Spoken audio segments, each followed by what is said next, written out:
Bismillahirrahmanirrahim. Assalamu alaikum. Dear students, I am Mudassar Ali Sharif, your chemistry teacher. Students, chemistry second year chapter number 1 और आज हम जिस periodic property को discuss करने जा रहे हैं वो है इलेक्ट्रिकल कंडक्टेंस। तो आइए स्टार्ट करते हैं आज का टॉपिक।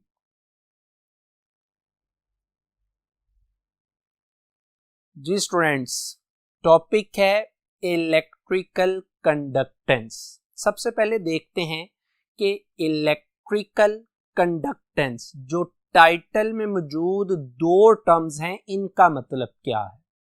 माय डियर स्टूडेंट, एक टर्म लिखी हुई है कंडक्टेंस। कंडक्टेंस का अगर मैं लफ्जी मतलब आपको बताऊं तो इसका मतलब है flow of something through a material. किसी मटेरियल में से किसी चीज का फ्लो करना। और अगर मैं इस कंडक्टेंस को केमिस्ट्री की टर्म में लूं तो कंडक्टेंस का मतलब होगा फ्लो ऑफ समथिंग की जगह फ्लो ऑफ हीट और current through a material, material की जगह कंडक्टर। तो अगर मैं केमिस्ट्री में कंडक्टेंस को लेता हूं तो मैं यूं डिफाइन कर सकता हूं, फ्लो ऑफ हीट और current through a conductor is called conductance. याद रखिएगा, हमारा टॉपिक सिर्फ कंडक्टेंस नहीं बल्कि इलेक्ट्रिकल कंडक्टेंस है, और इलेक्ट्रिकल का मतलब इलेक्ट्रिक चार्जेस यानी करंट है।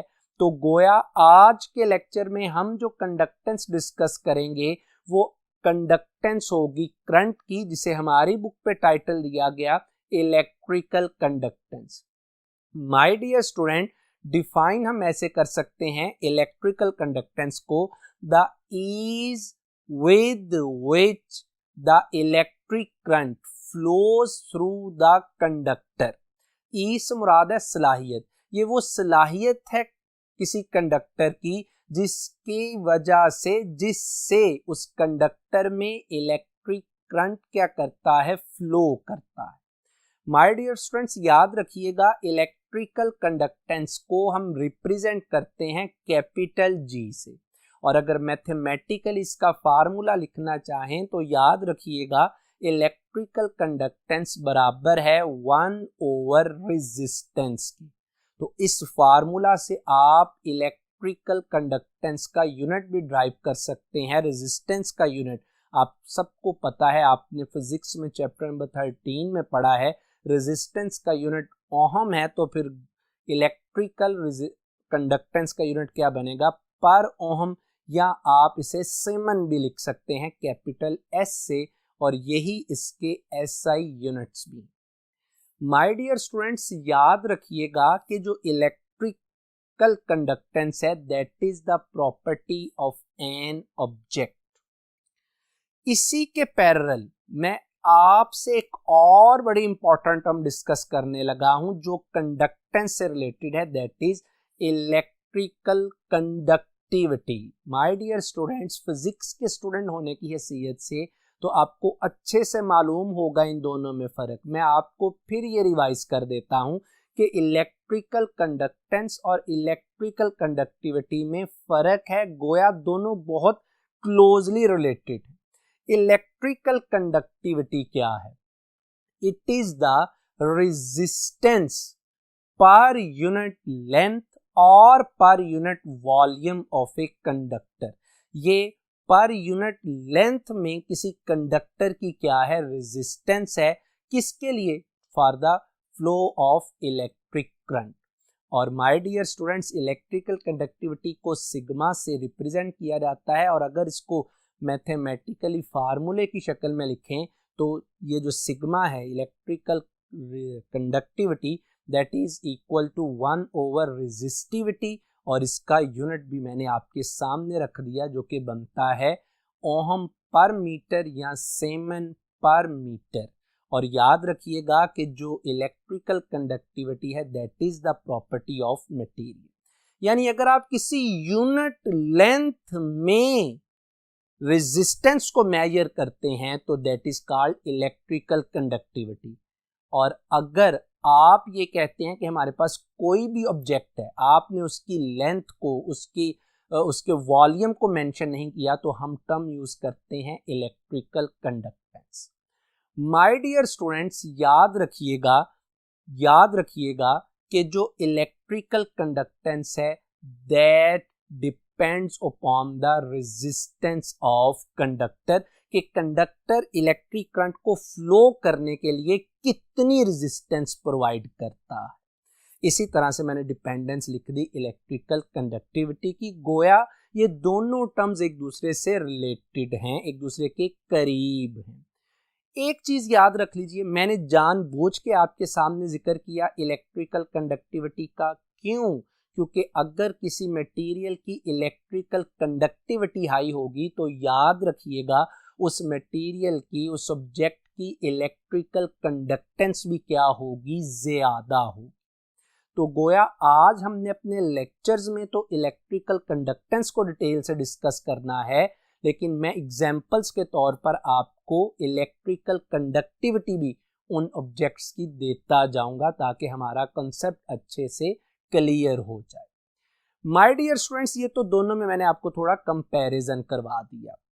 अब आइए जरा डिटेल से बात करते हैं इलेक्ट्रिकल कंडक्टेंस की। अब सबसे पहली बात यह है कि आपने कह दिया कि इलेक्ट्रिकल कंडक्टेंस करंट का फ्लो करना है। याद रखिएगा करंट दो वजह से फ्लो करता है, या इस तरह से कह लें कि जो इलेक्ट्रिक कंडक्टेंस है ये दो वजह से होती है। एक को हम बोलते हैं इलेक्ट्रोलिटिक कंडक्शन और दूसरा है इलेक्ट्रॉनिक और metallic conduction. My dear students, याद रखिएगा अगर कंडक्शन आयंस की वजह से हो तो that is called electrolytic conduction, और अगर फ्री इलेक्ट्रॉन्स की वजह से हो तो दैट इज कॉल्ड मेटेलिक और इलेक्ट्रॉनिक कंडक्शन।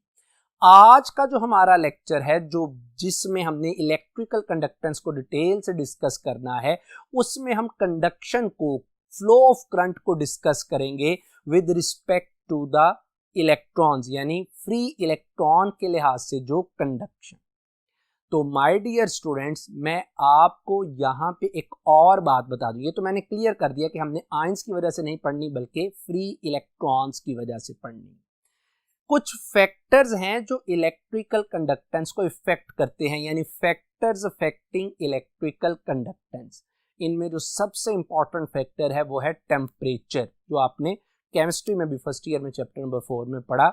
इनमें फैक्टर है crystal lattice of the conductor object, के जिस ऑब्जेक्ट में से करंट पास कर रहा है उसका स्ट्रक्चर क्या है, क्रिस्टल लैटिस क्या है। माय डियर स्टूडेंट, इसमें तीसरा बड़ा इंपॉर्टेंट फैक्टर है इम्प्योरिटी। प्योर कंडक्टर है कि आपने उसमें कोई इम्प्योरिटी ऐड कर दी है, तो इम्प्योरिटी के ऐड करने की वजह से भी उसकी करंट को फ्लो करने की जो सलाहियत है वो इफेक्ट हो जाती है।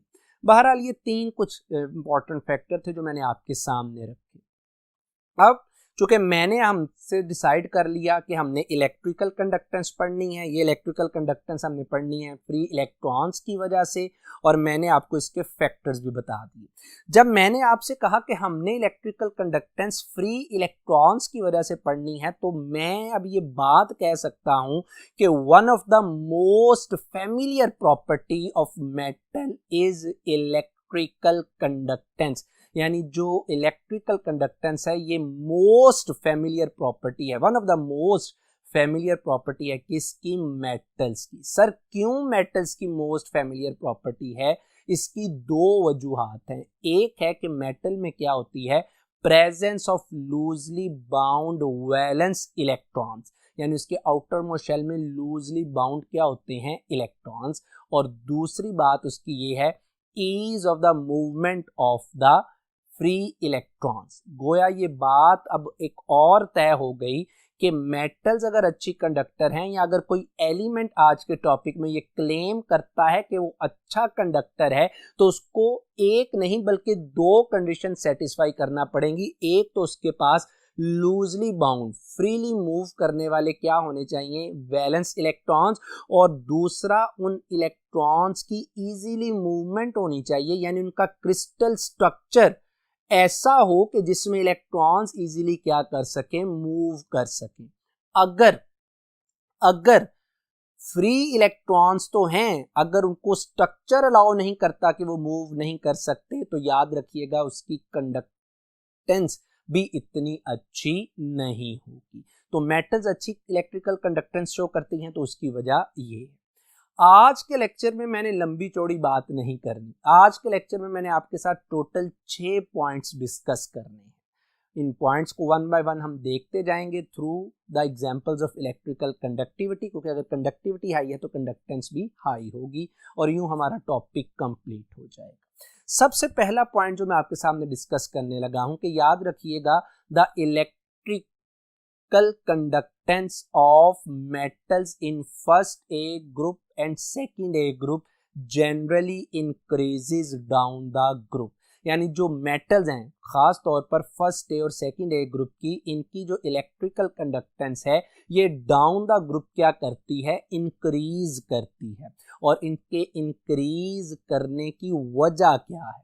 हमने कहा कि मेटल अच्छी इलेक्ट्रिकल कंडक्टेंस रखती हैं क्योंकि उनमें फ्री इलेक्ट्रॉन्स होते हैं जो इजीली मूव करते हैं। तो आपको एक शॉर्टकट बता देता हूं जिससे हमें ये पता चल जाएगा कि डाउन द ग्रुप जाते हुए क्यों इलेक्ट्रिकल कंडक्टेंस इंक्रीज करती है।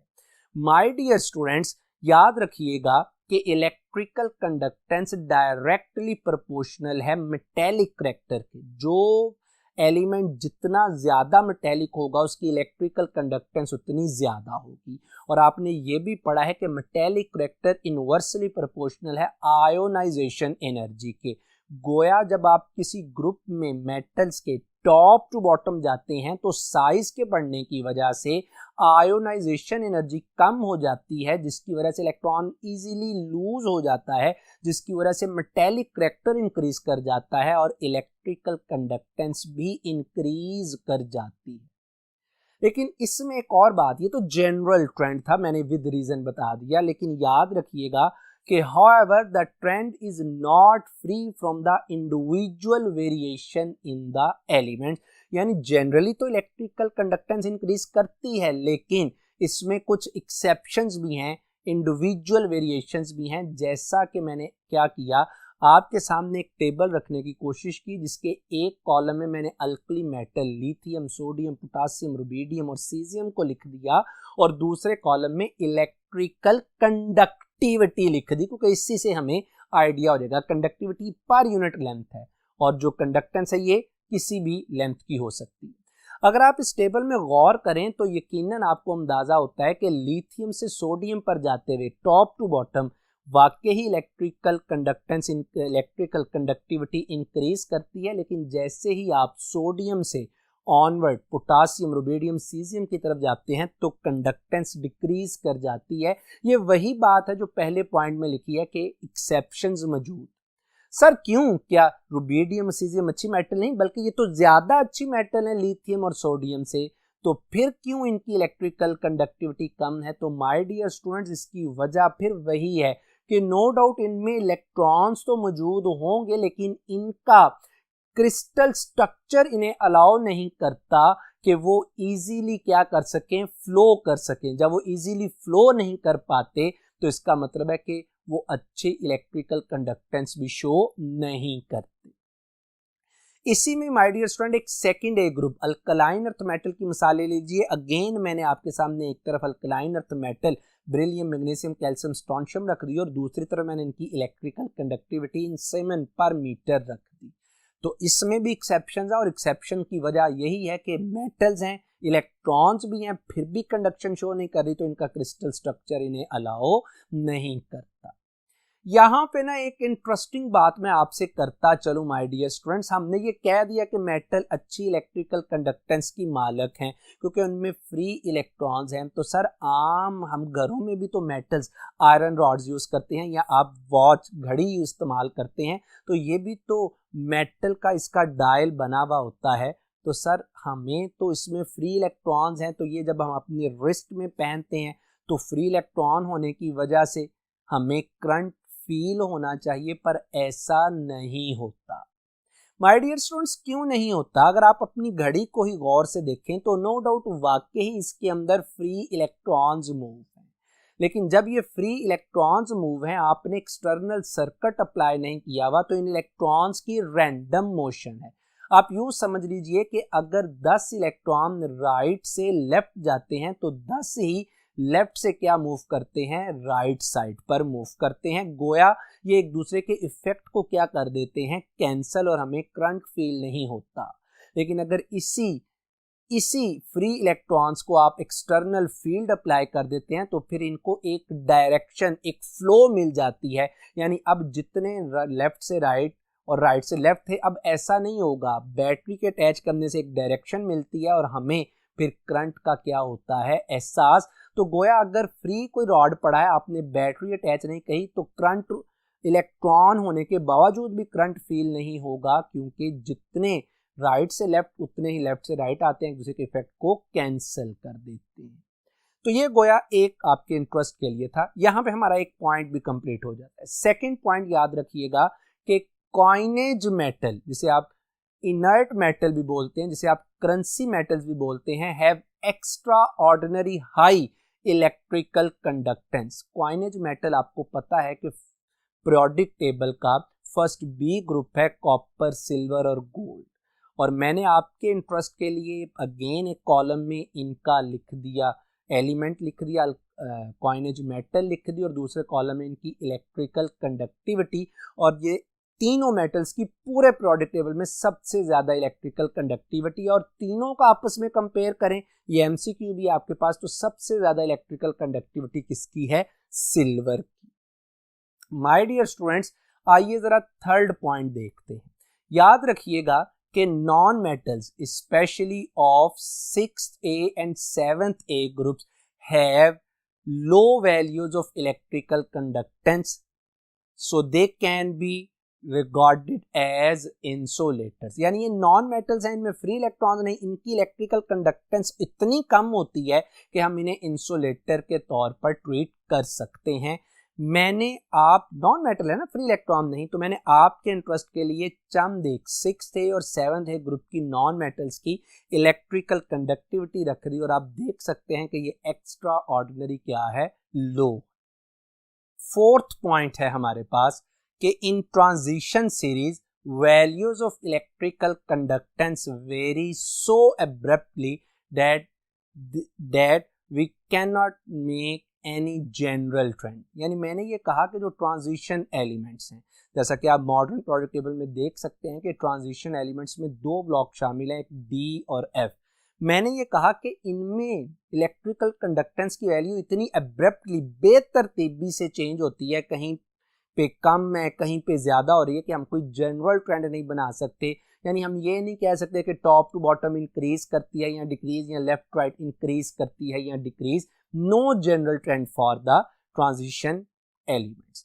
जैसा कि आपको मैं इसमें एक मिसाल के तौर पर देता हूं कि मैंने एक ग्राफ ड्रॉ किया जिसमें मैंने एक्स एक्सिस के अलोंग एटॉमिक नंबर और वाई एक्सिस के अलोंग मैंने रिलेटिव इलेक्ट्रिकल कंडक्टिविटी ले ली for the first transition series, first transition series of the element. और ये आपने पढ़ा भी होगा चैप्टर नंबर 1 में कि फर्स्ट ट्रांजिशन सीरीज अगर आप देखें तो मैं आपको चलें दिखा देता हूं मॉडर्न पीरियोडिक टेबल में, जो कि स्कैंडियम से स्टार्ट होती है और एंड होती है zinc, scandium, titanium, vanadium. My dear students, अगर मैं फर्स्ट ट्रांजिशन सीरीज की मेटल्स की इलेक्ट्रिकल कंडक्टिविटी की बात करूं तो आप देख सकते हैं कि इस ग्राफ में जो कंडक्टिविटी है, रिलेटिव कंडक्टिविटी, वो स्कैंडियम से क्रोमियम तक इंक्रीज करती है। अब क्रोमियम से मैंगानीज पर ये कर्व नीचे जाने का मतलब है कि इलेक्ट्रिकल कंडक्टिविटी डिक्रीज कर गई। मैंगानीज से कर्व फिर आयरन पर राइज करती है, फिर कोबाल्ट पर। अब मजीद ऊपर जाने की बजाय वो कर्व डाउनवर्ड निकल के लिए फॉल कर जाती है, और निकल से मैक्सिमम इलेक्ट्रिकल कंडक्टिविटी आती है किसकी, कॉपर की, और कॉपर से अगेन ये फॉल कर जाती है, यानी कंडक्टिविटी डिक्रीज कर जाती है कहाँ तक, जिंक तक। तो गोया इस ग्राफ से ये बात वाकई सच साबित हो गई कि कोई भी जनरल ट्रेंड हम बना नहीं सकते। क्यों? क्योंकि हर एलिमेंट का जो क्रिस्टल स्ट्रक्चर है वो कहीं ना कहीं वेरी कर रहा होगा, वो फैसिलिटेट नहीं कर रहा होगा कि इलेक्ट्रॉन्स क्या कर सकें, मूव कर सकें। माय डियर स्टूडेंट्स, फिफ्थ इसमें जो पॉइंट मैं आपके साथ डिस्कस करूंगा, कार्बन। याद रखिएगा, carbon in the form of diamond is insulator while carbon in the form of graphite is conductor. हालांकि दोनों में ही कार्बन मौजूद है, दोनों ही कार्बन की एलोट्रोपिक फॉर्म्स। फिर ऐसा क्यों होता है, आइए जरा वन बाय वन देखते हैं कि डायमंड इज इंसुलेटर। याद रखिएगा my dear students, in diamond carbon is sp3 hybridized and have each carbon have tetrahedral structure।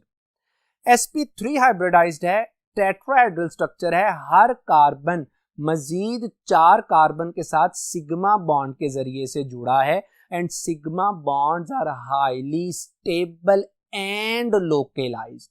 तो चूंकि sigma bond, sigma electrons highly stable हैं, ये लोकलाइज्ड हैं, ये फ्रीली मूव नहीं कर पाते। जब ये फ्रीली मूव नहीं कर पाते तो हम कहते हैं कि डायमंड एक इंसुलेटर। इसके बरक्स ग्रेफाइट इज अ कंडक्टर। वजह क्या है कि in graphite carbon is sp2 hybridised, carbon sp2 hybridised होता है और एक कार्बन मजीद 3 कार्बन के साथ अटैच्ड होता है।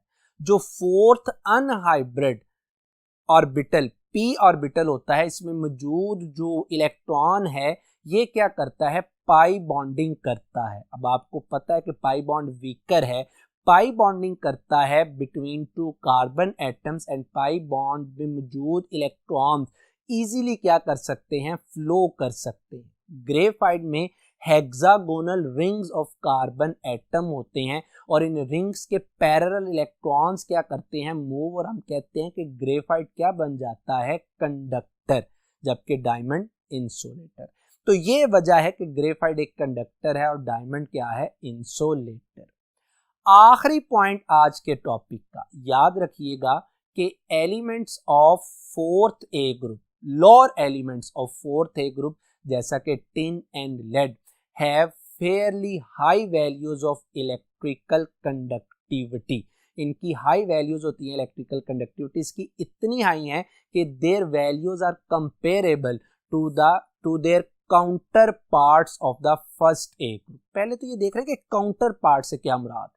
जैसा कि मैं आपसे कहता हूं कि फोर्थ ए ग्रुप में जो टिन है इसका counter part first A group में कौन सा है, तो मॉडर्न पीरियोडिक टेबल में जरा देखें कि जो फोर्थ ए ग्रुप में मौजूद टिन है इसी के पीरियड में जो फर्स्ट ए ग्रुप में मौजूद एलिमेंट है वो कौन सा है, रुबिडियम। इसी तरह जो फोर्थ ए ग्रुप में लेड है इसी के पीरियड में मौजूद फर्स्ट ए ग्रुप का एलिमेंट क्या है, सीजियम। तो गोया टिन का काउंटर पार्ट क्या है, रुबिडियम, और लेड का काउंटर पार्ट क्या है, सीजियम। मैंने कहा कि टिन और लेड की इलेक्ट्रिकल कंडक्टिविटी की वैल्यू इतनी ज्यादा है कि ये कंपेरेबल हैं with the caesium and rubidium. क्यों ज्यादा है टिन और लेड की, इस वजह से क्योंकि down the group electrical conductance क्या करती है, इंक्रीज। और मैंने इन चारों एलिमेंट्स की वैल्यू आपके सामने रख दी, तकरीबन एक दूसरे के साथ क्या है, ये कंपेरेबल। तो माय डियर स्टूडेंट्स, आज का ये टॉपिक यहीं पे ख़त्म होता है। मुझे उम्मीद है कि आपको बातें अच्छे से क्लियर हुई होंगी। मेरी अल्लाह सुब्हानहू व तआला से दुआ है कि आप पे अपना रहम करम फजल फरमाए। अस्सलामु अलैकुम।